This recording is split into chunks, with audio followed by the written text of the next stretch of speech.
For many of us, it's part of a daily routine, using Facebook to check in with friends, update our status, and get the occasional surprise. You know, it's one of those things you don't see or read every day.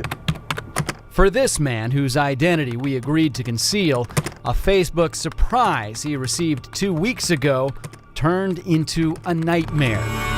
I'm reading this pretty detailed threat, death threat.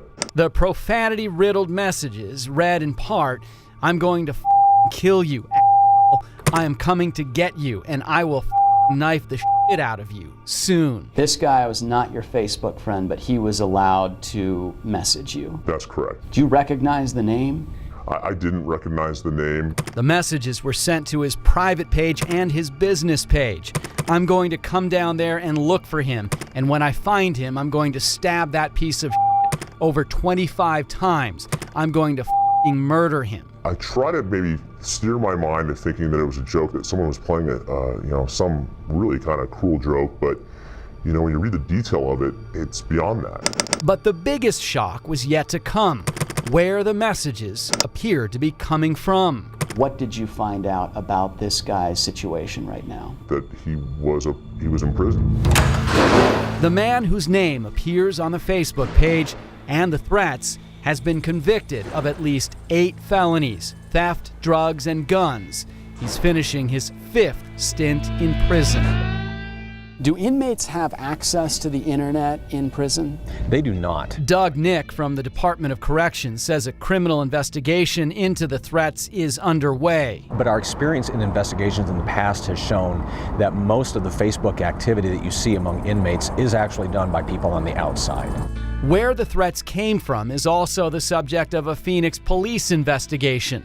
But CBS 5 Investigates has learned it's not uncommon for inmates to access social media through cell phones. That's one of the easiest things to do these days. This former inmate agreed to tell us how it works if we concealed his identity. They can purchase it off the street, somebody can deliver it to their work area, or it can be brought on the yard through visitation, through their families, or through the guards. Do they hide them in places where they work in the prison? There's a lot of places for them to hide it. Usually it isn't in a common area where they live. Usually it's a place where they work or a spot. That's what they call it, a spot that's safe. It's a problem facing prison systems across the country. Using forbidden technology. Our sister station in Nashville found more than 100 Facebook pages belonging to and updated by prison inmates in Tennessee. We looked at the Arizona inmates' Facebook page and found almost daily postings, pictures of women, complaints about the monotony behind bars, even a threat to police. He was a regular Facebooker daily. Despite that, this man tells us detectives say they can't prove the threats came from the inmate, and the clock is ticking. He's in prison now. When does he get out? I understand that he gets out on January 8th, 2014. 2 months. Yeah.